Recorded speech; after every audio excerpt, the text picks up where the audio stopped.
Chris Lawrence may bonggang regalo ngayong Mother's Day kay Katrina Halili.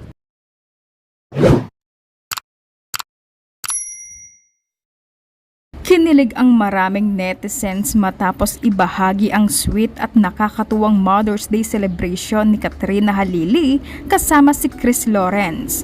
Talagang agaw atensyon ang naging sorpresa ni Chris para kay Katrina na ikinatuwa naman ng mga tagahanga ng dalawa. Sa viral na video na ibinahagi online, makikitang masayang sinalubong ni Katrina ang espesyal na regalo ni Chris ngayong Mother's Day. Bukod sa napakagandang bouquet of flowers, mas ikinagulat umano ni Katrina ang dagdag regalo na bracelet na personal pang iniabot ni Chris sa kanya.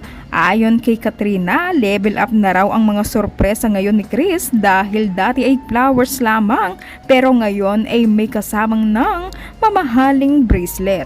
Mas lalong kinilig ang netizens nang ipakita ang kalakip na card letter ni Chris para kay Katrina.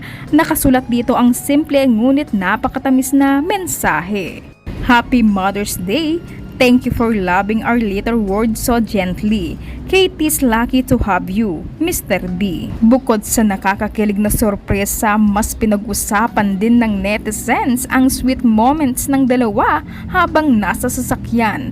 Makikitang nagkukulitan at naglalambingan sina Chris at Katrina habang bumibiyahe. Sa isang eksena, kinikiliti pa ni Chris si Katrina dahilan upang mapatawa ito ng todo. Marami tuloy ang nagsabing kitang-kita raw kung gaano kasaya at komportable ang dalawa sa isa't isa. Di rin nagpahuli si Katie sa pagpapakilig, maririnig na hinihiling nito kay Chris na kiss mama. Sa umpisa ay tila nagpapakipot pa si Chris at kung wari ayaw. Ngunit hindi rin ito nakatanggi, kalaunan pinagbigyan nila si Katie at makikita ngang hinalikan ni Chris si Katrina sa ulo. Dahil dito maraming fans ang nagsabi mas blooming ngayon si Katrina at halatang masaya sa piling ni Chris. Umani rin ng samot-saring positibong komento ang video at marami ang nagsabing bagay na bagay umano ang dalawa dahil sa natural nilang sweetness at masayang samahan.